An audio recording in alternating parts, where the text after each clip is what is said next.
Today our presentation is on the modified well scoring for the determination of pulmonary embolism.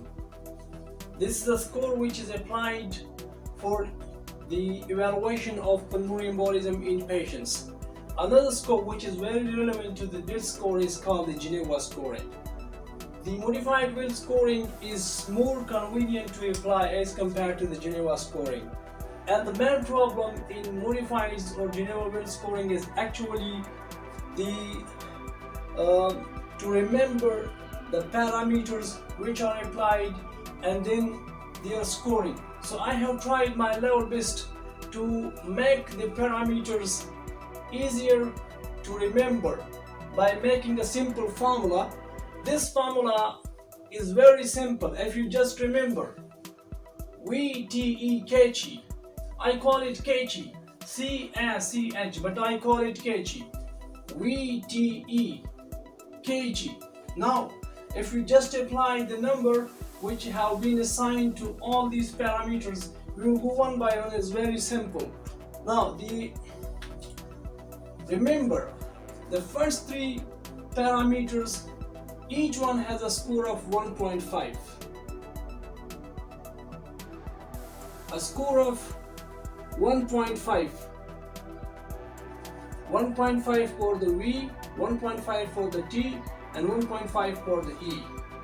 And the other two scores in the other paragraph, they have a score of 3. C has 3 score, A has 3 score. And the rest of the last two have a score of 1. C 1 score and H 1 score. Now what are actually these parameters? VT, EKG. Now look at this. V actually represents the venous thromboembolism in the past or pulmonary embolism in the past. Pulmonary embolism or venous thromboembolism in the past. If that is present in the patient's history, the patient has a score of 1.5. This T stands for tachycardia. Tachycardia. A heart rate of more than 100 is taken as tachycardia in this context.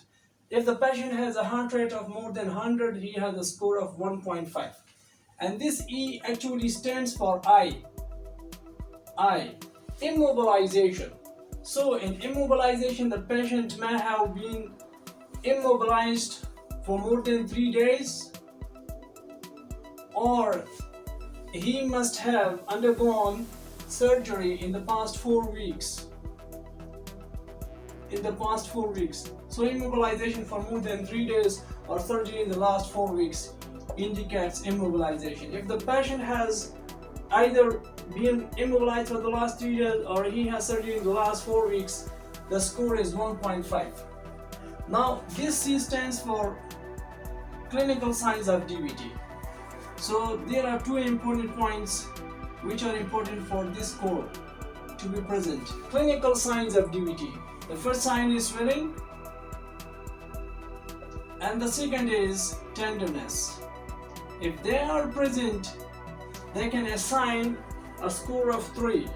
Swelling and tenderness constitute a score of 3. Now this A stands for alternative diagnosis. Alternative diagnosis is less likely.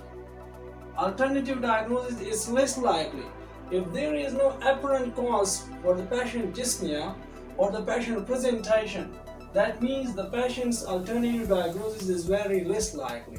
So if that is less likely, the patient is probably suffering from pulmonary embolism. So the patient receives or he has a score of 3. This C stands for cancer.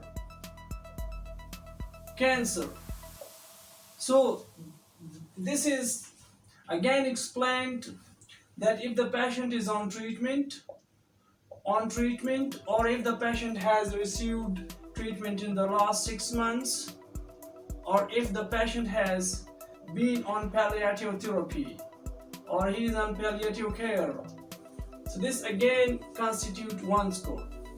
And the last one, the it stands for hemoptysis.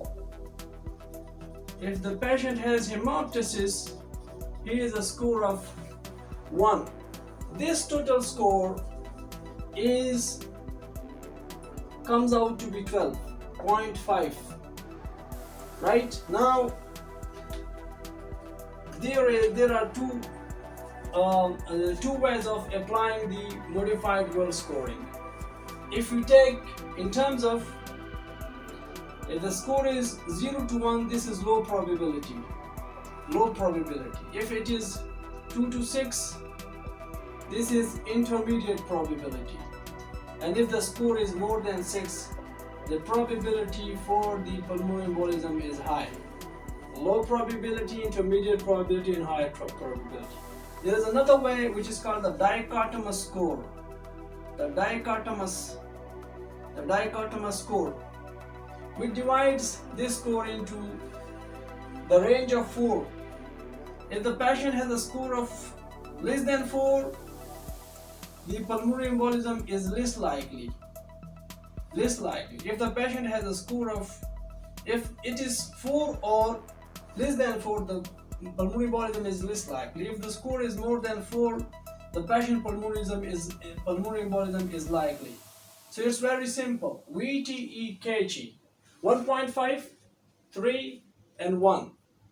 Inshallah, we will go for the D-dimers in the next presentation in the evaluation of pulmonary embolism. Keep watching Conceptual Clinic and Public Health. Thank you very much.